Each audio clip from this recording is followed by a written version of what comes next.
Welcome to this explainer. Today, we're going to break down exactly how corporate and political marketing manipulates our minds on a daily basis. And, more importantly, how we can effectively reclaim our critical thinking. If you've ever felt like your desires, your beliefs, or heck, even your political opinions aren't entirely your own, well, you are absolutely in the right place.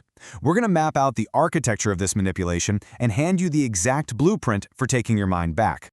Okay, let's just dive right into this and skip the formalities. I want to ask you a really provocative question right out of the gate. Are you believing lies knowing that they are false? Just take a second with that. On the surface, it sounds like a total contradiction, right? It honestly sounds impossible. Why on earth would any rational human being accept something as truth if they simultaneously know it's a complete fabrication?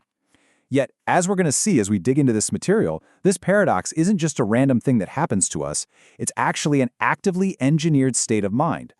And this brings us right to the core concept of our explainer today, doublethink. So what is it? It's the act of having two entirely opposing beliefs and believing both are absolutely true at the exact same time. It's believing in lies while possessing the conscious knowledge that, yep, they're false. Think about it like knowing a fast food burger is terrible for your health, but simultaneously believing the marketing that buying it is going to bring your family joy and togetherness. This isn't just some abstract philosophical concept. It is a highly effective, weaponized marketing strategy.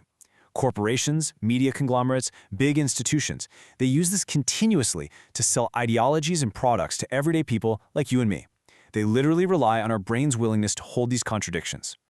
Section 1. Selling the illusion.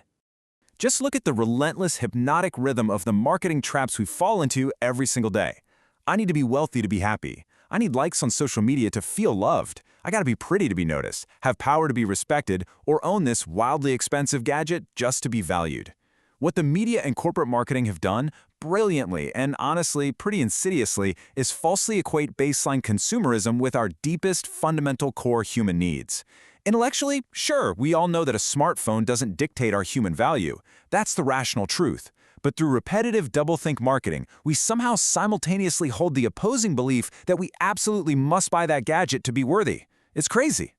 So, the crucial takeaway here is that we have to actively protect ourselves from these powerful marketing forces before they literally dull our true experience of life. Because if we don't put up a cognitive shield, this constant barrage succeeds in completely dumbing down our existence. We stop experiencing the authentic, gritty joys of reality because we're just constantly running on a treadmill chasing these manufactured illusions. Our baseline for happiness gets totally hijacked, and life just becomes a transaction. But why does this work on us so effectively?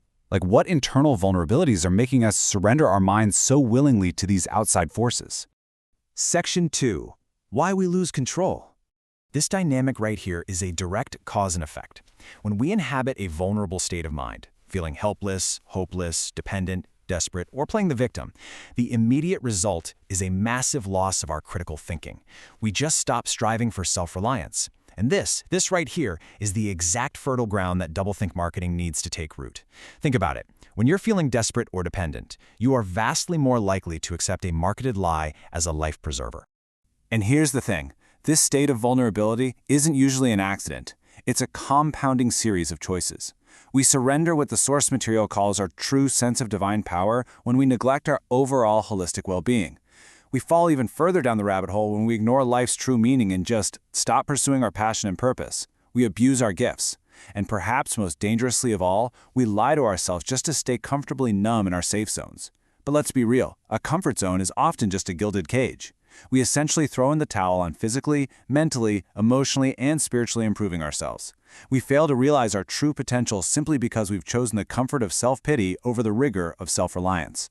But hey, it's not all doom and gloom. We are definitely not helpless in this equation. Let's look at exactly how we can fight back, break the conditioning, and finally reclaim our minds. Section 3. Reclaiming cognitive sovereignty. Reclaiming your power requires real, actionable, intentional effort. It's not going to happen by accident. First off, it begins with reading widely to stretch those critical thinking muscles. It requires us to deliberately step out of our comfortable little echo chambers and expose ourselves to other critical thinkers, people who are actually challenging the status quo instead of just parroting it. We have to be fiercely protective and deeply critical of the media we consume so we can finally develop beliefs about life that serve our best interests rather than just passively adopting beliefs manufactured by some PR firm trying to sell us a product. Ultimately, it's all about programming. Because if you don't program your own mind, I guarantee you someone else will happily do it for you. We need to intentionally program ourselves with empowering information and, just as importantly, cultivate the wisdom to actually apply it to our everyday lives. By developing this kind of higher consciousness and rationality, we essentially inoculate ourselves against social media traps and broadcast illusions. And this scales all the way up to our roles in society.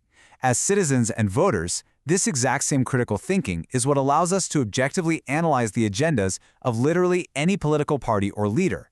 It enables us to cut through the spin, remain perfectly neutral in our analysis, and make the right decisions based on actual facts, without ever falling for the media marketing of doublethink. So I want to leave you with this final, overarching thought to consider as you navigate the world today and process the media swirling all around you. Will you continue to be a victim of doublethink, playing right into the hands of these marketing traps? Or will you awaken to your true sense of divine power? The choice of who governs your reality and your cognitive sovereignty is entirely yours. Think critically about what you consume today. Thank you so much for joining me for this explainer, and I'll catch you next time.